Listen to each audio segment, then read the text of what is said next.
অন্তর্বর্তীকালীন সরকারের উপদেষ্টা পরিষদের সভায় পবিত্র ঈদুল আজহায় 10 দিন সরকারি ছুটি ঘোষণার সিদ্ধান্ত হয়েছে।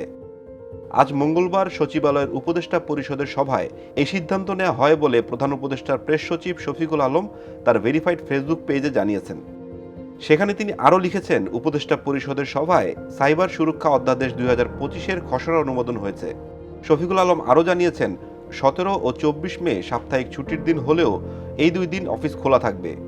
ছুটি ঘোষণা করা হয়েছে। ছুটি হচ্ছে আপনারা জানেন যে আগে থেকে ডিক্লেয়ার ছিল ছুটি 5 থেকে 10 তারিখ পর্যন্ত, 5ই জুন থেকে 10ই জুন পর্যন্ত ছিল হচ্ছে ঈদুল আজহার ছুটি। কিন্তু দেখা যাচ্ছে যে ওয়েডনেসডে অ্যান্ড থার্সডে, যেটা জুন 11 এবং 12, অনেক ক্ষেত্রেই সেইটাকে ছুটি ঘোষণা করে 17ই মে এবং 24শে মে এই দুইটা দিন, দুইটা স্যাটারডে সরকারি কর্মচারীরা বা যেগুলো আধা সরকারি বা অটোনোমাস এখানে যারা কর্মচারী আছেন তারা এই 2 দিন কাজ করবেন, বিনিময়ে 11-12 তারিখে এই ছুটিটা মোট 10 দিন, মোট 10 দিন ছুটি, যার ফলে যেটা 11-12 হওয়াতে আপনার 13-14 তারিখ উইকেন্ড, তাহলে মোট ঈদুল আজহার ছুটি হবে 10 দিন।